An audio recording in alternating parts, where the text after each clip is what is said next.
A'udzubillahi minasyaitonirrajim. Bismillahirrahmanirrahim. Ila ratin Nabi Mustafa Rasulillah sallallahu alaihi wasallam. Al-Fatihah. A'udzubillahi minasyaiton. Bismillahirrahmanirrahim. Alhamdulillah rabbil alamin arrahmanir rahim maliki yaumiddin. Iyyaka na'budu wa iyyaka nasta'in. Ihdinas siratal mustaqim. Siratal ladzina an'amta 'alaihim ghairil maghdubi 'alaihim waladdallin. Assalamualaikum warahmatullahi wabarakatuh. Waalaikumsalam warahmatullahi wabarakatuh. Bismillahirrahmanirrahim. Alhamdulillahirabbil alamin. Wassalatu wassalamu ala asrofil anbiya'i wal mursalin Sayyidina wa nabiyana Muhammad wa ala alihi wa sahbihi ajma'in.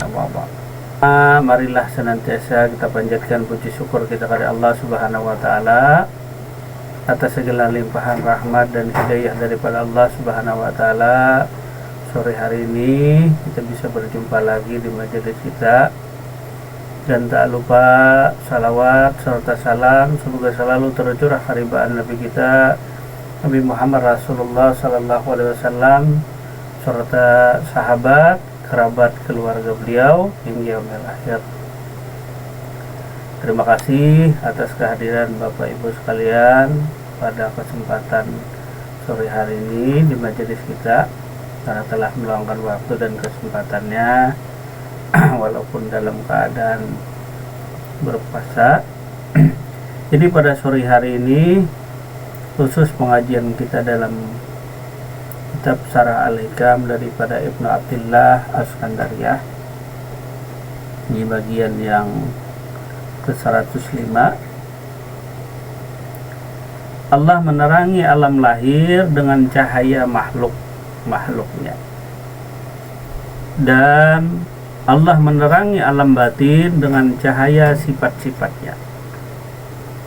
Cahaya alam lahir pasti terbenam, dan cahaya hati tak akan pernah padam. Karena itu seorang penyair berkata, matahari siang terbenam dengan kedatangannya malam. Matahari hati tak akan pernah padam sekalipun menghilang. Nah, jadi sore hari ini perkara tentang Allah menerangi alam lahir dan alam batin. Jadi alam lahir diterangi Allah dengan segala sifat-sifat makhluknya, dan alam batin diterangi Allah dengan sifat-sifatnya. Jadi ada alam lahir, ada alam batin, yang kedua-duanya diterangi oleh Allah Subhanahu wa taala. Yang pertama alam lahir diterangi Allah dengan cahaya daripada makhluknya. Yang kedua adalah alam batin diterangi Allah pula dengan segala sifat-sifatnya Allah Subhanahu wa taala. Nah, sebelum itu marilah kita simak daripada surah Al-Hadid ayat 3 yang berkenaan dengan alam lahir dan alam batin. Huwal awalu wal akhiru wal zahiru wal batinu wa huwa bikulli syai'in alim. Artinya dialah yang awal, yang akhir, yang zahir, yang batin, dan dialah yang mengetahui segala sesuatu.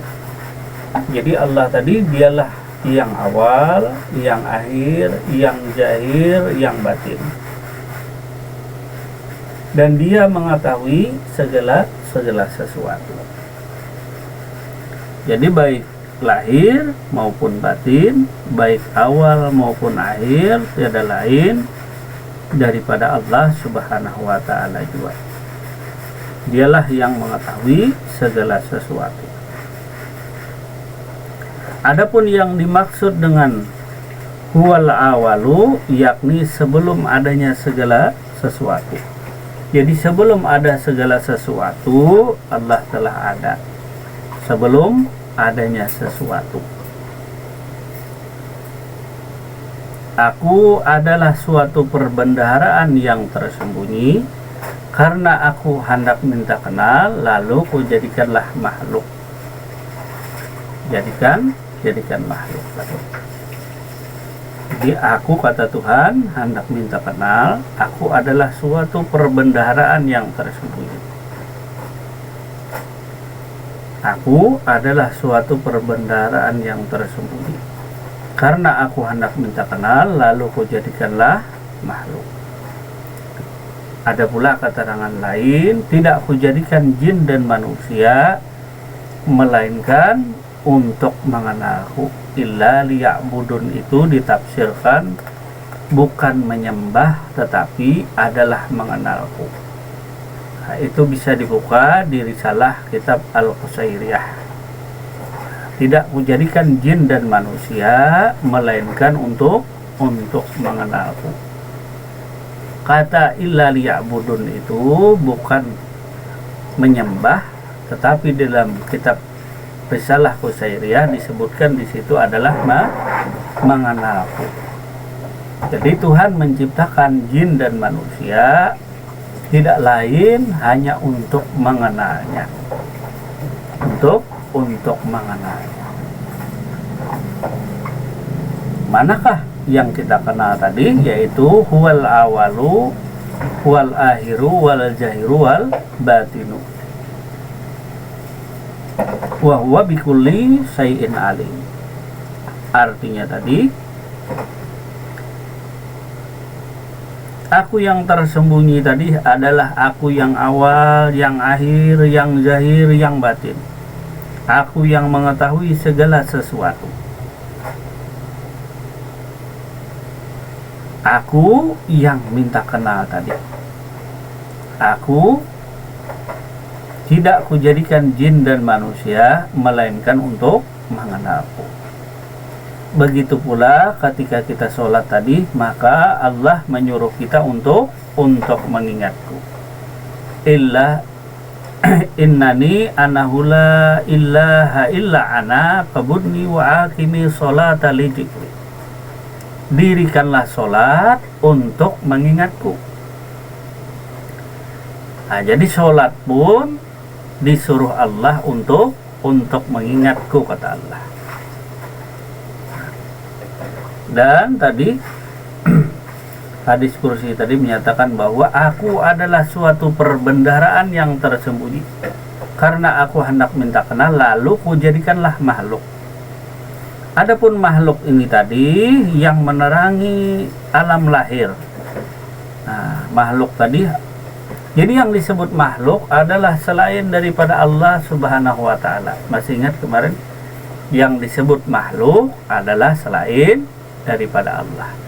Artinya kata Tuhan, selain daripada aku itu disebut makhluk.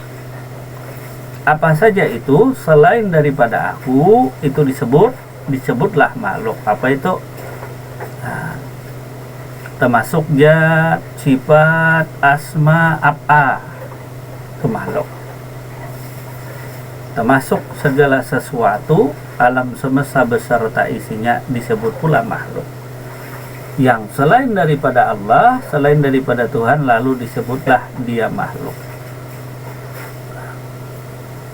Tentu dengan mengenal daripada zat, sifat, asma, af'al tadi, engkau mengenal Tuhanmu tadi. Dari mengenal zat Allah, sifat Allah, asma Allah, af'al Allah, engkau dapat mengenal Allah Subhanahu wa Ta'ala.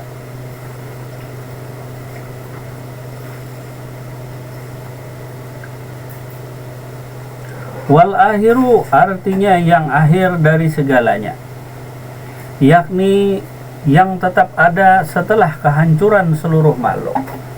Jadi selain daripada aku, kata Tuhan, binasa, hancur. Selain daripada aku, semuanya hancur atau binasa.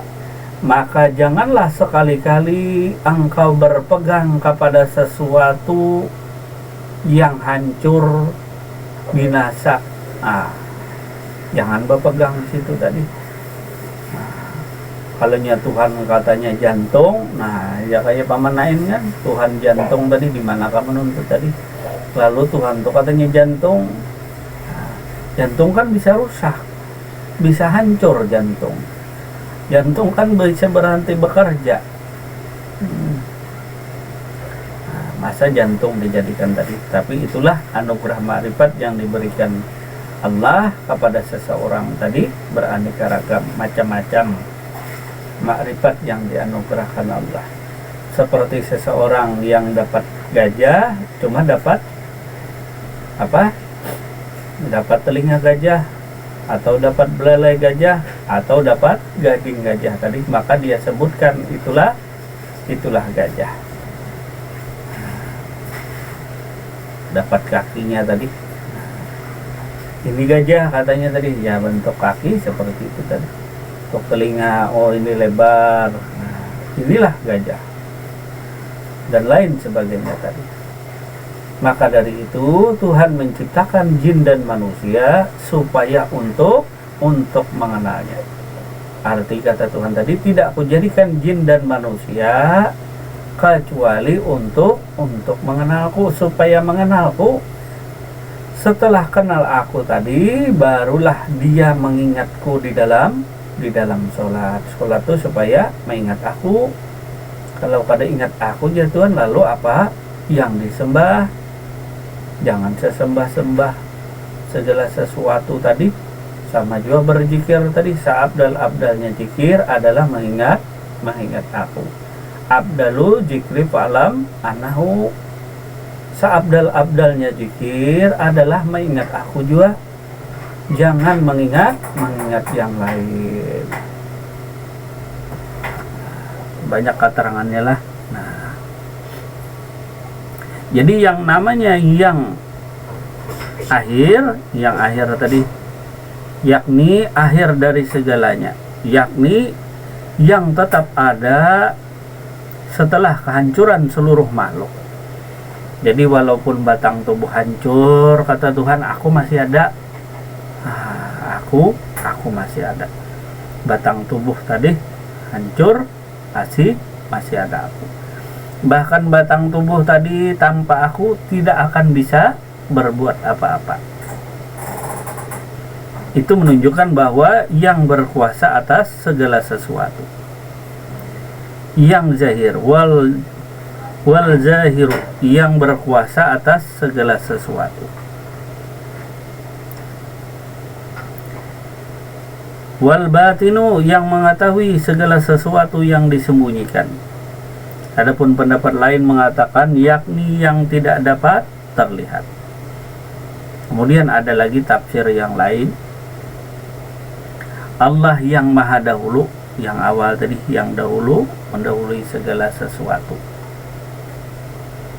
Tidak ada yang mendahuluinya, artinya paling awal, wal awal. Dan maha akhir, tiada ada yang lebih kekal daripada dia. Dan maha nyata, tiada sesuatu yang melebihinya. Saking nyatanya Allah, Allah tadi paling nyata daripada segala sesuatu.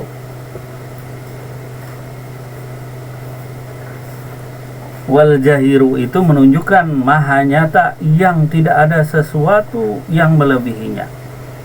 Jadi wal jahiru itu menunjukkan bahwa Allah Subhanahu wa ta'ala itu maha nyata. Maha nyata tadi, Allah ta'ala tadi maha nyata, melebihi segala sesuatu yang ada tadi. Ataupun maha nyata yang tidak ada sesuatu yang melebihi daripadanya. Yang maha memiliki segala bukti tentang kemaha wujudannya. Yang maha memiliki segala bukti tentang kemaha wujudannya. Maha wujud itu ya maha ada tadi, wujud artinya ada. Yang maha ada tidak mungkin ditiadakan. Jadi segala sesuatu yang maha ada tidak mungkin kita hilangkan atau tiadakan tadi. Dialah yang maha sirri, yang tidak ada apapun yang bisa menjangkau itu, baik itu akal ataupun lainnya. Maka kata Rasulullah, aku kenal Tuhanku karena Tuhanku juga Begitu pula kita dapat mengenal Tuhan karena Tuhan juga, aku juga kata Tuhan yang mengenalkan engkau. Masih ingat engkau kemarin? Apa itu engkau? Engkau itu tubuh, hati, nyawa, roh. Itu engkau tadi. Aku juga yang mengenalkan engkau. Dan engkau pula yang mengenalku tadi. Nah, jadi engkau tuh mengenalku karena aku juga. Jadi tanpa aku, engkau tadi tak akan bisa mengenalku. Karena kata Nabi, aku kenal Tuhanku karena Tuhanku juga. Maka tidak ada aku jadikan jin dan manusia melainkan untuk mengenalku. Tuhan tadi menjadikan kita manusia tadi dan jin supaya untuk mengenalnya tadi. Dan kita bisa kenal karena perkenalan Tuhan juga. Artinya aku juga kata Tuhan yang membimbing dirimu untuk mengenalku tadi. Bahkan aku pula yang menerangi alam lahir, alam batin. Jadi yang menerangi alam lahir dan batin tadi Allah juga. Yang menerangi alam lahir dan alam batin itu daripada Allah Subhanahu wa ta'ala juga. Jadi dialah yang maha sirri, yang tidak ada apapun yang bisa menjangkaunya, baik itu akal. Kada kawa akal ini menjangkau kepadaku, karena yang mengendalikan akal itu siapa? Aku, jar Tuhan, yang mengendalikan akal. Perasaan tuh kada bisa sampai ke Tuhan, karena Tuhan tuh yang mengendalikan perasaan, yang memberi pengerasa di hati kita Tuhan.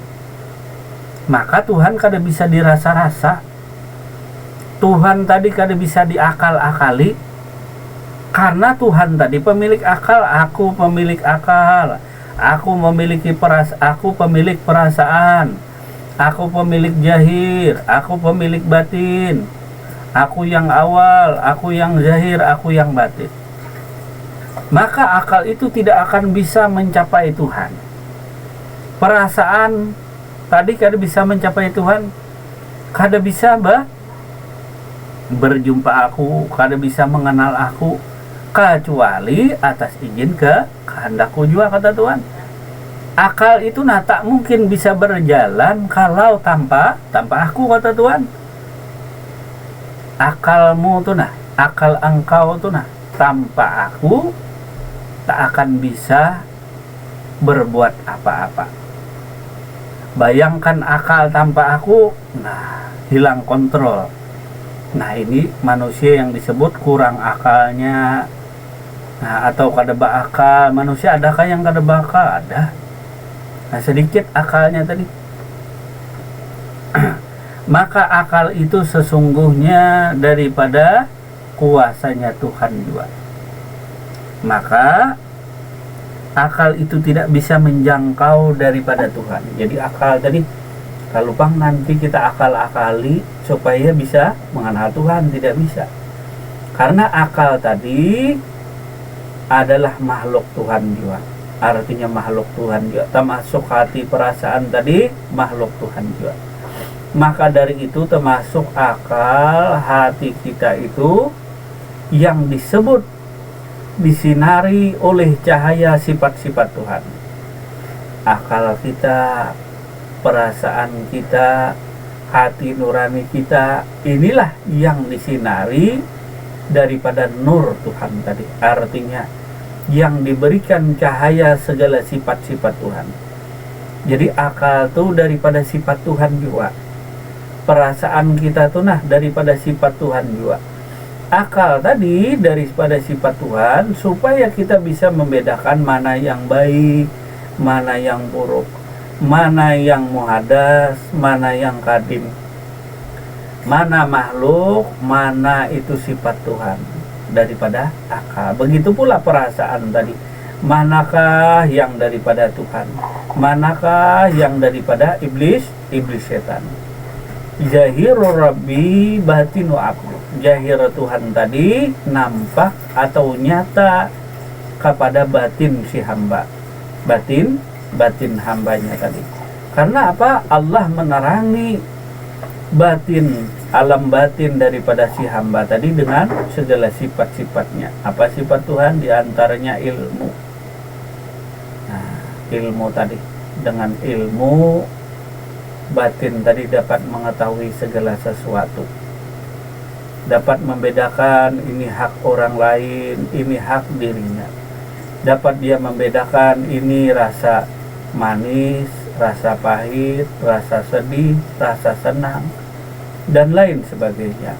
Termasuk pula daripada sifat Allah yang berupa ilmu selalu diterangi kalbu, hati tadi, sehingga kita terhindar daripada segala kesirikan. Artinya batin tadi tahu yang maha kuasa itu Allah, yang maha awal itu Allah, yang maha wujud, yang maha nyata, melebihi segala sesuatu, tiada lain daripada Allah Subhanahu wa ta'ala. Apa tafsir yang menyatakan daripada maha nyata yang tidak ada segala sesuatu yang melebihinya? Ini tafsir daripada Profesor Dr. Wahban, daripada tafsir negeri Suriah. Nah, tadi ada tafsir daripada Universitas Islam Madinah yang menyatakan wal awalu wal akhiru tadi, yang awal, yang akhir, yang zahir, yang batin, yakni yang mengetahui segala sesuatu yang disembunyikan. Nah, jadi tafsir daripada Universitas Islam Madinah tadi, yang batin disebut bahwa yakni yang mengetahui segala yang disembunyikan, yakni Allah tadi yang mengetahui segala sesuatu yang disembunyikan. Hati kita, hati yang paling dalam, orang lain tak tahu. Di antara jamaah nih orang lain tak tahu, tapi aku tahu, kata Tuhan. Ada kan aku tadi? Tentu aku inilah yang mengetahui segala bentuk-bentuk rahasia daripada diri kita, termasuk alam semesta beserta isinya. Mungkin orang lain tidak tahu kita berbuat maksiat, berbuat kejahilan, tapi aku tahu, kata Tuhan. Mungkin mata kada tahu, tangan tidak tahu tadi, tapi aku tahu. Nah, mata tidak melihat tadi apa pekerjaan hati, misalnya hati, hati menggerutu dengan Tuhan. Pikiran tadi memikirkan segala sesuatu yang bukan haknya dan lain sebagainya. Mungkin mata tidak melihat, artinya perbuatan akal, akal tadi mau mengakali segala sesuatu, mengakali orang lain, maka mata tidak tahu. Adakah mata tahu? Perbuatan hati, mata melihatlah. Nah, perbuatan hati, adakah mata bisa melihat? Tentu mata tak bisa melihat. Tetapi aku tadi tahu apa yang kau sembunyikan di dasar hatimu yang paling dalam, aku tahu, kata Tuhan. Maka dari tafsir itu tadi, yang batin tadi, yakni Allah yang mengetahui segala yang disembunyikan. Yang disembunyikan di dalam hati, di dasar hati tadi, yang paling dalam pun Tuhan tahu. Kalau mata bisakah tahu? Pada bisa mata.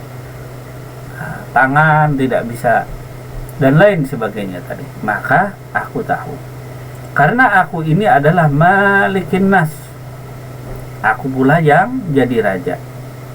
Aku tadi kan jadi raja pula. Nah, tentu raja mengetahui segala bentuk aktivitas daripada makhluk tadi, daripada hamba-hambanya. Jadi yang disebut hamba Allah apa? Ya engkau itu nah, ya hamba Allah, ya tubuh, hati, nyawa, roh. Nah, ini yang taat dengan Tuhan. Jangan yang taat dengan Tuhan hati aja, mulut aja. Tetapi hati tidak, nyawa tidak taat dengan Tuhan, maka engkau yang disebut tadi keseluruhan. Engkau yang ingat kepadaku di dalam sholat, engkau yang ingat kepadaku di dalam zikirmu tadi. Nah, Jadi hati ingat dengan aku, tubuh ingat dengan aku. Hati, tubuh, nyawa berupa penglihatan, pendengaran, dan lain sebagainya.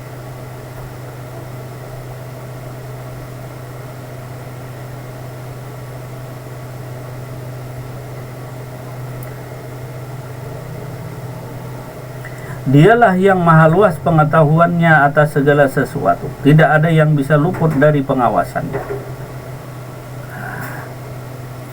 Karena Tuhan tadi saking dekatnya dengan diri manusia, dalam surah Al-Baqarah ayat 186, saking dekat diri manusia. Maka Tuhan tadi tidak ada sesuatu pun yang bisa luput dari pengawasannya. Mana raja tadi? Nah, sang raja tadi selalu mengawasi gerak-gerik daripada diri kita.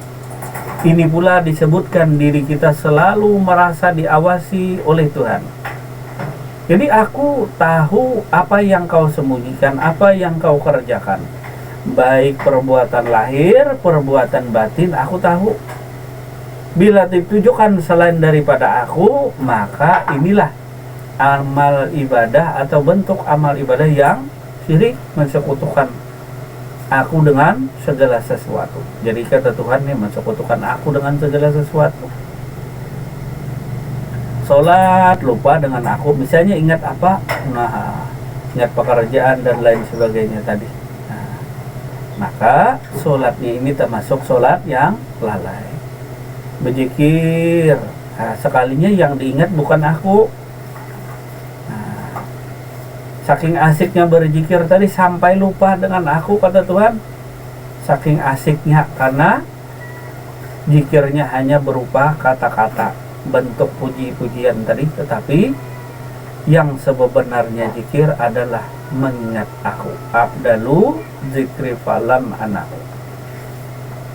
Maka dari itu Allah menerangi alam lahir kita, alam lahir, alam yang zahir, dengan cahaya makhluk-makhluknya. Sedangkan kejahiran alam ini sendiri daripada Tuhan juga, daripada Allah juga, alam yang zahir tadi. Karena Allah tadi yang maha wujud, yang maha ada. Allah menjadikan makhluk atau alam daripada diri kita ini supaya apa? Supaya mengenalnya, supaya mengingatnya, supaya bertakwa kepadanya. Nah, berapa tuh? Yang pertama, mula-mula engkau dicipta Tuhan supaya untuk mengenalnya. Setelah mengenalnya, supaya engkau mengingatnya. Nah, di dalam sholatmu, di dalam zikirmu, dan engkau bertakwa kepadanya. Nah, jadi mengenal, disuruh Tuhan mengenal. Tuhan tadi menciptakan jin dan manusia, termasuk alam, termasuk diri kita, supaya kita mengenalnya. Setelah perkenalan diri kita dengan Allah Subhanahu wa Ta'ala, lalu perjumpaan diri kita dengan Allah Subhanahu wa Ta'ala. Apa jalannya? Yaitu sholat. As-salatu mi'rajul mu'minin. Setelah mengenalnya tadi, lalu sholat. Setelah sholat tadi, lalu kita berjumpa dengan Allah Subhanahu wa Ta'ala. Maka perjumpaan yang demikian bisa dikatakan namanya mi'rajnya orang mukmin. Nah, mi'rajnya orang mukmin yaitu sholatnya, berjumpa dengan Allah Subhanahu wa Ta'ala.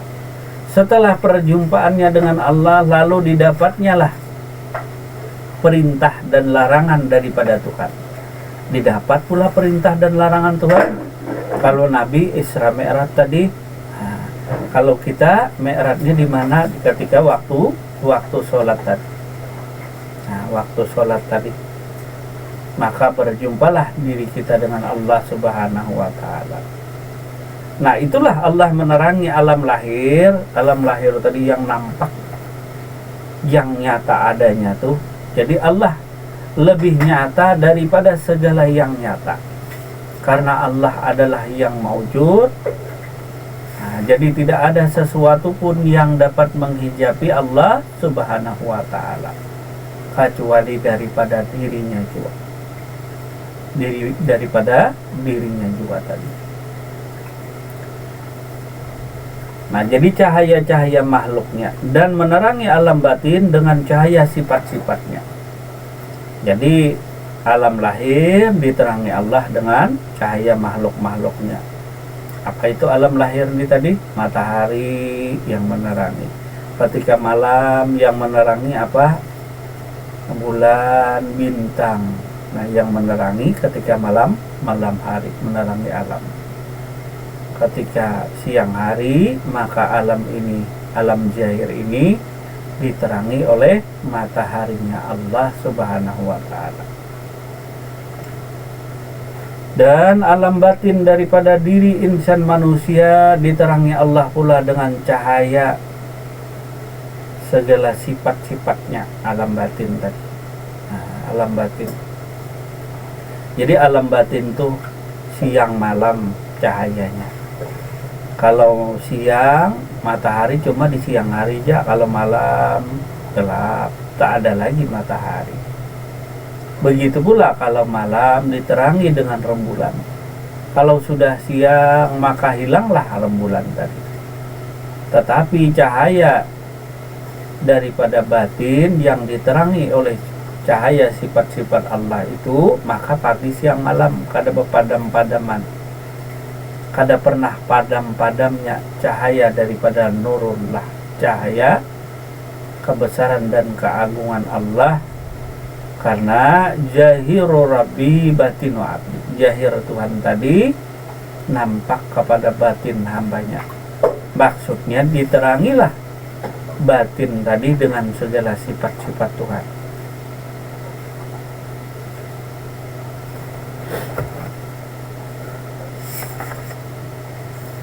Allah menerangi seluruh langit dan bumi dengan cahaya dari jejak sifat-sifatnya, atau dengan cahaya matahari, bulan, bintang, yang kesemuanya mencerminkan sifat kudrat dan iradat Allah Subhanahu wa ta'ala. Seluruh fenomena alam nyata ini menjadi terbuka bagi kita dengan cahaya bintang-bintang. Saat itu kita bisa melihat seluruh alam semesta dan mengambil manfaat darinya atau menghindari daripada bahayanya. Allah pula menerangi lorong batin dengan ilmu pengetahuan yang bersumber dari penampakan sifat-sifatnya pada hati orang-orang yang arif. Relung batin orang-orang arif itu menjadi terbuka dengan cahaya ilmu pengetahuan yang bersumber daripada sifat-sifat Allah atau meresapnya sifat-sifat Allah itu dalam hati mereka.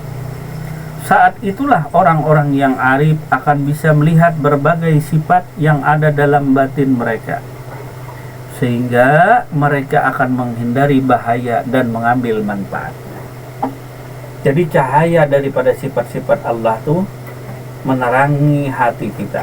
Adapun keterangan lain menunjukkan bahwa dari beberapa keterangan bahwa mafi kalbi gairullah, ada kata-kata yang masyhur yang sering kita kenal, yang sering kita dengar itu kata-katanya mafi kalbi gairullah.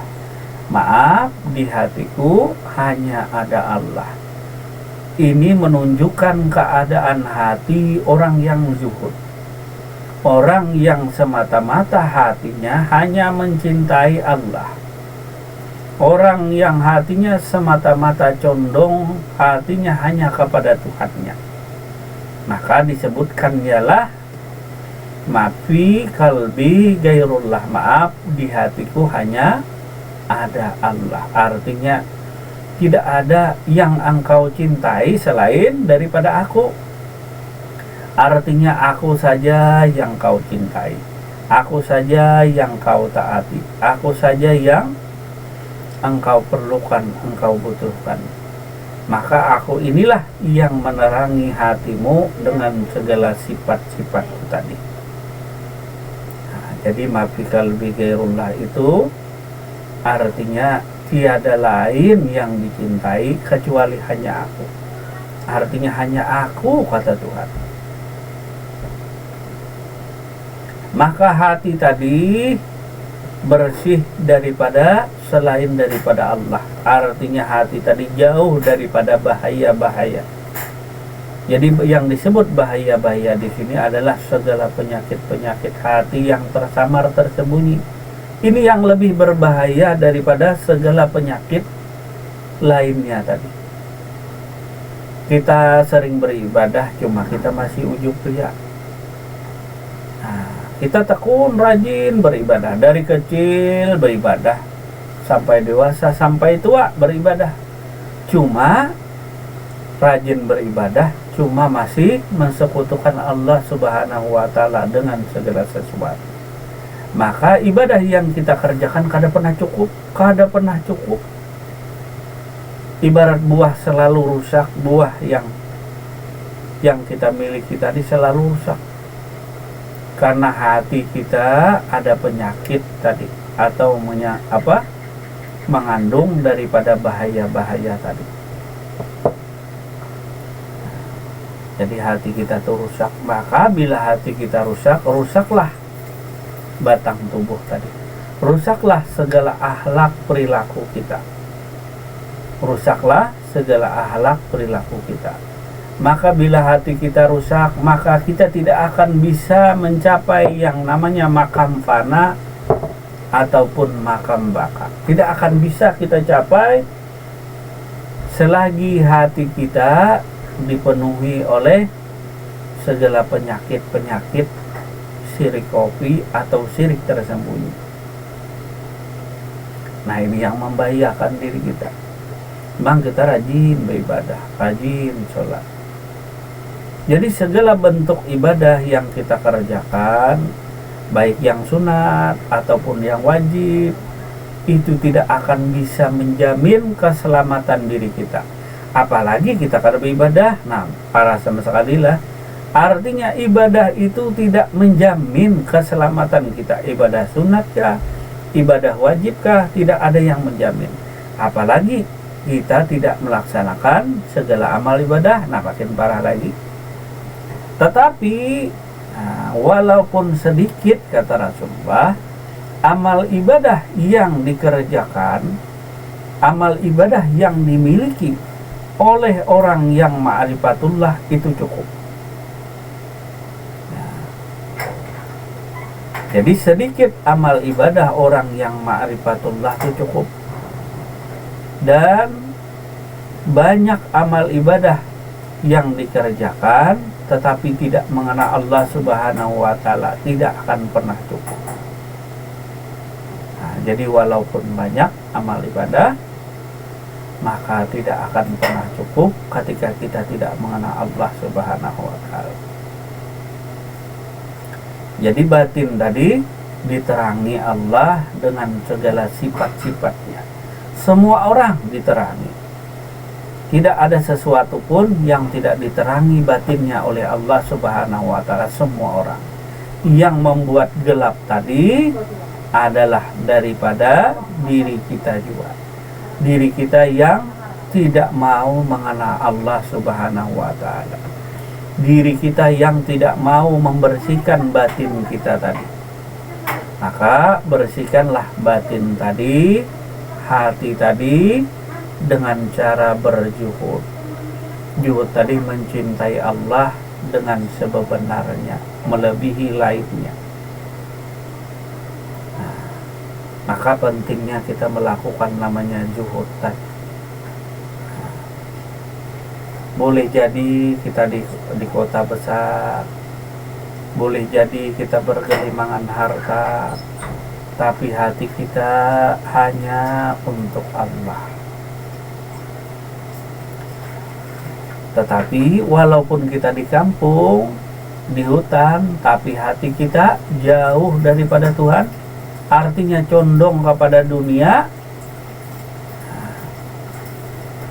maka celakalah diri kita tadi. Karena hati yang rusak mengakibatkan akhlak perilaku yang buruk, yang tercela. Akhlak buruk tercela apa? Ya mensekutukan Tuhan, rajin aja beribadah, puasa rajin, sholat rajin, berzikir rajin, tapi ada tujuan lain, kata Tuhan. Apa itu? Mencintai selain aku. Aku kira, kata Tuhan tadi, cintanya hanya untukku. tetapi ada tujuan lain di dalam beribadah. Maka sholat itu apa? Untuk mengingatku aja sholat. Zikir untuk mengingatku juga. Sekalinya ada tujuan lain ketika sholat. Nah, sekalinya sholat hendak minta hapusakan dosa. Sekalinya sholat hendak minta pahala yang banyak. Nah, berlipat ganda. Nah, rusak sholat kita. Begitu pula zikir tadi. Tidak ada ketenangan, ketentraman bagi orang yang berzikir lupa dengan aku, kata Tuhan.